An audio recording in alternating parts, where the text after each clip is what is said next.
నమస్తే, నా పేరు సుమలత. మీరు చూస్తున్నవి మీ ఈటీవీ ఫర్ యూ కార్యక్రమాలు.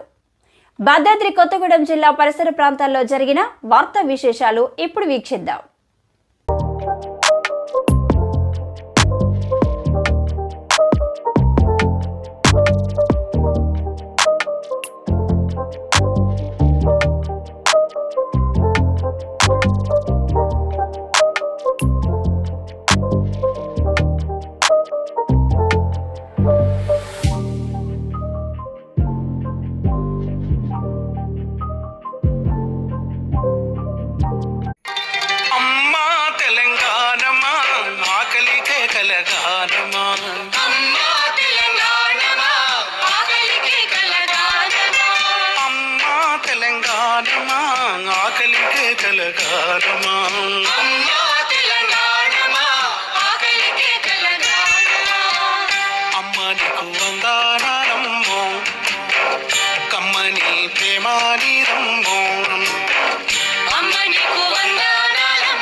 డిసెంబర్ 17 మంగళవారం నాడు ప్రత్యేక తెలంగాణ ఉద్యమకారుల సమితి ఆధ్వర్యంలో ఉద్యమకారులకు సన్మానం మరియు ప్రశంస పత్రాలు అందజేసిన ఆ సంఘం ప్రధాన కార్యదర్శి కేజేఎస్ మాథ్యూస్ 1969 ప్రత్యేక తెలంగాణ ఉద్యమకారుల సమితి తెలంగాణ ఉద్యమకారుల ఫోరం అధ్యక్షులు డాక్టర్ చీమల శ్రీనివాసరావు ఆదేశాల మేరకు ప్రధాన కార్యదర్శి కేజేఎస్ మాథ్యూస్ తెలంగాణ ఉద్యమకారులకు సన్మాన కార్యక్రమాన్ని కొత్తగూడెం చిల్డ్రన్స్ పార్క్ వద్ద ఘనంగా నిర్వహించారు.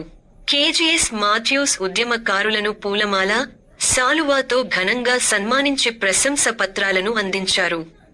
ఈ సందర్భంగా ఆయన మాట్లాడుతూ 1969 నుంచి ప్రత్యక్షంగా ఉద్యమంలో ఉన్నానని, ఆనాటి పోరాటాల ఫలితమే తెలంగాణ సాధించామని తెలిపారు. తొలి దశ, మలిదశ ఉద్యమకారులను గత ప్రభుత్వం పట్టించుకోలేదని, ఇప్పుడున్న కాంగ్రెస్ ప్రభుత్వం దృష్టికి సమస్యలను తీసుకెళ్లామని, త్వరలోనే పరిష్కరిస్తామని హామీ ఇచ్చారని తెలిపారు. ముఖ్యంగా ఉద్యమకారులకు 250 గజాల స్థలాన్ని, 25,000 పెన్షన్, రైలు బస్సు సర్వీసులలో 50% రాయితీని ఇవ్వాలని వారు డిమాండ్ చేశారు. డిసెంబర్ 21న హైదరాబాద్ సుందరయ్య భవన్లో సభ నిర్వహిస్తున్నట్లుగా తెలిపారు. ఈ సభకు ఉద్యమకారులందరూ అధిక సంఖ్యలో పాల్గొనాలని కోరారు. ఈ కార్యక్రమంలో కామేశ్వరరావు, బ్రహ్మయ్య, శైలేందర్, కోమరయ్య, పి రామచందర్, జి లక్ష్మీనారాయణ, ఏ రాజయ్య, అప్పల రామస్వామి, రఘురాములు, సర్వోత్తమరావు తదితర ఉద్యమకారులు పాల్గొన్నారు.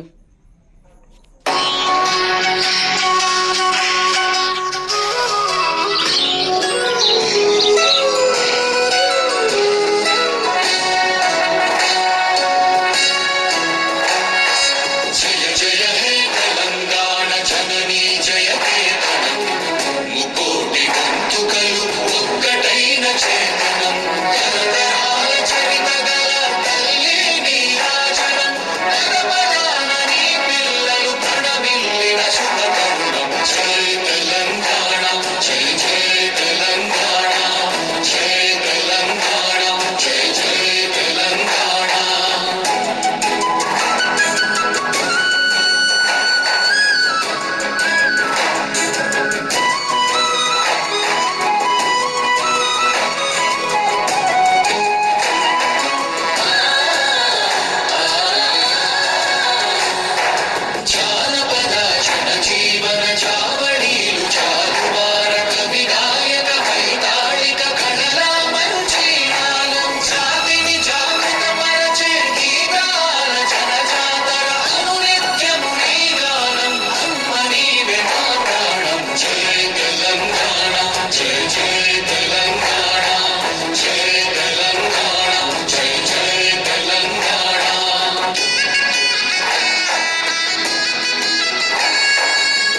17 మంగళవారం నాడు ప్రత్యేక తెలంగాణ ఉద్యమకారుల సమితి ఆధ్వర్యంలో ఉద్యమకారులకు సన్మానం మరియు ప్రశంస పత్రాలు అందజేసిన ఆ సంఘం ప్రధాన కార్యదర్శి కేజీఎస్ మాథ్యూస్.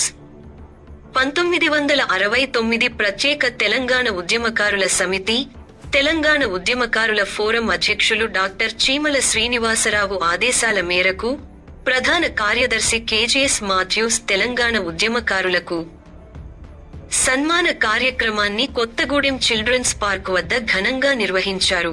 కేజీఎస్ మాథ్యూస్ ఉద్యమకారులను పూలమాల, శాలువాతో ఘనంగా సన్మానించి ప్రశంస పత్రాలను అందించారు. ఈ సందర్భంగా ఆయన మాట్లాడుతూ 1969 నుంచి ప్రత్యక్షంగా ఉద్యమంలో ఉన్నానని, ఆనాటి పోరాటాల ఫలితమే తెలంగాణ సాధించామని తెలిపారు. తొలి దశ, మలిదశ ఉద్యమకారులను గత ప్రభుత్వం పట్టించుకోలేదని, ఇప్పుడున్న కాంగ్రెస్ ప్రభుత్వం దృష్టికి సమస్యలను తీసుకెళ్లామని, త్వరలోనే పరిష్కరిస్తామని హామీ ఇచ్చారని తెలిపారు. ముఖ్యంగా ఉద్యమకారులకు 250 గజాల స్థలాన్ని, 25,000 పెన్షన్, రైలు బస్సు సర్వీసులలో 50% రాయితీని ఇవ్వాలని వారు డిమాండ్ చేశారు. డిసెంబర్ 21న హైదరాబాద్ సుందరయ్య భవన్లో సభ నిర్వహిస్తున్నట్లుగా తెలిపారు. ఈ సభకు ఉద్యమకారులందరూ అధిక సంఖ్యలో పాల్గొనాలని కోరారు. ఈ కార్యక్రమంలో కామేశ్వరరావు, బ్రహ్మయ్య, శైలేందర్, కోమరయ్య, పి రామచందర్, జి లక్ష్మీనారాయణ, ఏ రాజయ్య, అప్పల రామస్వామి, రఘురాములు, సర్వోత్తమరావు తదితర ఉద్యమకారులు పాల్గొన్నారు. తొలి దశ ఉద్యమకారులు, మలిదశ ఉద్యమకారులు మనమందరం కలిసనే కేసీఆర్ గారికి చీఫ్ మినిస్టర్ పదవి వచ్చింది. సోనియా గాంధీ గారు సపరేట్ మన తెలంగాణకి ఏర్పాటు చేసిన తెలంగాణను ఆయన స్వార్థం కోసం వాడుకొని మనల్ని వదిలిపెట్టిండు. ఇప్పుడు అట్లా కాకుండా 33 జిల్లాల నుండి మొత్తం అందరం ఏకమయ్యి, అప్పుడు తొలి దశ ఉద్యమకారులు, మలిదశ ఉద్యమకారులు అందరూ కలిసి ఏకమయ్యి 33 జిల్లాలకు కన్వీనర్ అయిన శ్రీనివాస్ గారిని ఆయన కన్వీనర్గా ఉండి నడిపిస్తున్నాడు. మనమంతా కలిసి సకలజల్లో సమ్మె ఎట్లా జరిగిందో 33 జిల్లాల నుండి అందరం ఏకమయ్యి మంత్రివర్గంలోకి వెళ్ళి మన డిమాండ్లను సాధించుకునే వరకు మనమందరం ఐకమత్యంగా ఉండాలని నేను కోరుతున్నాను. పైకి మన ఈ ఉద్యమం స్టార్ట్ అయింది, కొత్తగూడెంలో స్టార్ట్ అయింది.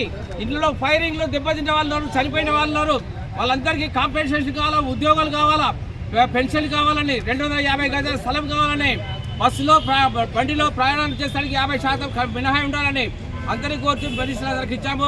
ఇప్పుడు రేవంత్ రెడ్డి గారు మన అందరికీ ఇస్తారని చెప్పేసి ఉద్యమకారులు మినిస్టర్లందరిపై అడిగితే సరే నేను చూస్తాననంట.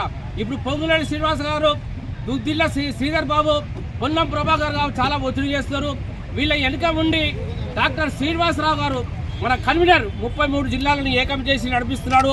ఆయనకు సహకరించి ఆయన చెప్పిన వెనుక ఆయన అడుగుజాడలు నడిచి ఆయన సలహా మేరకు మనమందరం ఐకమత్యంగా ఉండి మన కొత్తగూడెం వాళ్ళకు అందరికీ, తొలి దశమ మలిదశమ వాళ్ళకు అందరికీ మనకు ప్రభుత్వ ఫలాలు రావాలని ఆశిస్తున్నాం.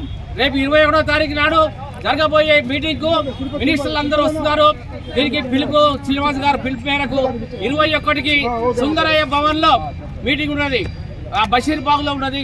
మనం అందరం వచ్చి సహకరించి ఐకమత్యం ఉంటే మనము వెనుక ఉండి శ్రీనివాస్ గారిని మినిస్టర్ల గారితో అడిగించి మన ప్రభుత్వం వచ్చి మనం అందరం తీసుకుంటాం. ఇలా స్వార్థం లేదు, పదవుల కోసం ఆధిపత్యం కోసం కొట్లాడే వాళ్ళు లేరు. ఉందా కానీ దూరం వెళ్ళిపోతారు, వాళ్ళు రారు. మనమందరం ఏకమై ఉండి మనం జయించుకుందాం, ప్రభుత్వం నుండి ఫలం పొందుతాం, మనమందరం ఐకమత్యంగా ఉందాం. ఇదే ఐకమత్యం ఎప్పటికి ఉండాలని నేను కోరుకుంటూ మీ అందరి సహకారంతో నేను ముందు నడుస్తానని, మీ దీవెన నాకు కావాలని నేను తల వంచి మేము అందరినీ అభినందిస్తున్నాను.